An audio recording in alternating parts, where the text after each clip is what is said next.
युद्धामुळे जगभरात इंधन किमतीमध्ये मोठी वाढ होते। जनतेच्या हितासाठी कटिबद्ध नेतृत्व आहे असं म्हणत श्रीकांत शिंदे यांनी ट्विटच्याद्वारे पंतप्रधान मोदींचे आभार मानले। पेट्रोलवरील उत्पादन शुल्क मोठ्या प्रमाणात कमी करण्यात आलं। डिझेलवरील उत्पादन शुल्क हटवण्यात आल्याने त्यांनी पंतप्रधान मोदींचे आभार मानलेले आहेत।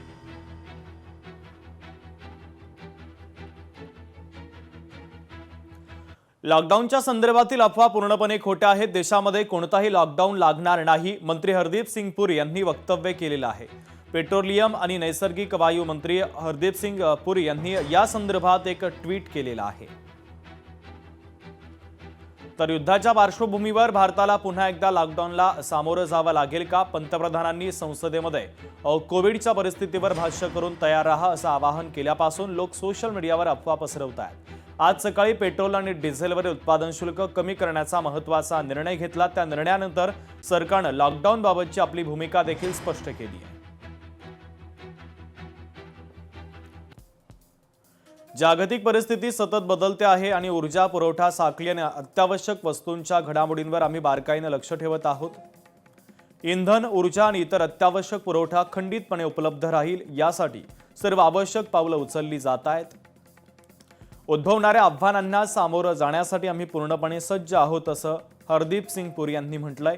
भारतामध्ये लॉकडाऊन लागू होणार असल्याच्या अफवा पूर्णपणे खोट्या आहेत। भारत सरकारकडून असा कोणताही प्रस्ताव विचाराधीन नाही। अशा काळामध्ये आपण शांत, जबाबदार आणि एकजूट राहणं महत्त्वाचं आहे। अफवा पसरवण्याचं, घबराट निर्माण करण्याचे प्रयत्न गैरजबाबदार आणि हानिकारक आहेत।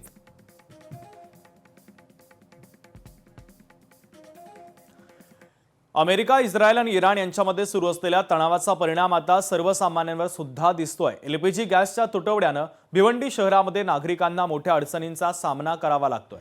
गॅस सिलेंडर मिळत नसल्यानं अनेक गॅस एजन्सीच्या समोर नागरिकांच्या सध्या रांगा लागल्याचं चित्र आहे। केरोसिन वितरणाबाबत शासन निर्णय निर्गमित केला असून त्यानुसार ठाणे ग्रामीण यांना लवकरच केरोसिनचा वितरण हे लवकरच सुरू करण्यात येत आहे। तसेच ठाणे शहरी भागाकरिता मागणी कळवण्यात आली असून शासन स्तरावर निर्णय झाल्यानंतर त्याची सुद्धा उपलब्धता दुकानांमध्ये होऊन लोकांना केरोसिनचे वाटप करण्यात येईल। रॉकेल तर आम्हाला पाहिजेलच ना बाबा। मग आता चूल बी पेटवला, बिल्डिंगमध्ये चूल बी पेटू नाही देत आम्हाला। हां, मग आम्ही खाणार तरी काय? हां, गॅस बी नाही आहे तर मला तर महिन्याने 2 महिन्याने येईल, आला तर आम्ही देऊ असं बोलतात। 45 दिवसांनी नंबर लावल्यानंतर तर नंबर लावून बी किती दिवस झाले, रॉकेल बी नाही आहे। रॉकेल भेटलं तर आम्ही स्टोर तरी भात आणि डाळ करून खाऊ ना।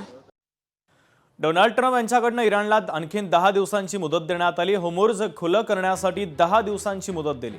होर्मुझ खुलं न केल्यास इराणचे ऊर्जा प्रकल्प उद्ध्वस्त करणार। आधी 48 तासांची, नंतर 5 दिवसांची आणि आता 10 दिवसांची मुदतवाढ देण्यात आली। 6 एप्रिलच्या रात्री 8 वाजेपर्यंत ऊर्जा प्रकल्पांवर हल्ले करणार नाही असं ट्रम्प यांनी म्हटलेलं आहे। तर ट्रम्प यांनी आता पुन्हा एकदा इराणला इशारा दिला आहे। लोकशाही मराठी ऐका, पहा, जागरूक रहा।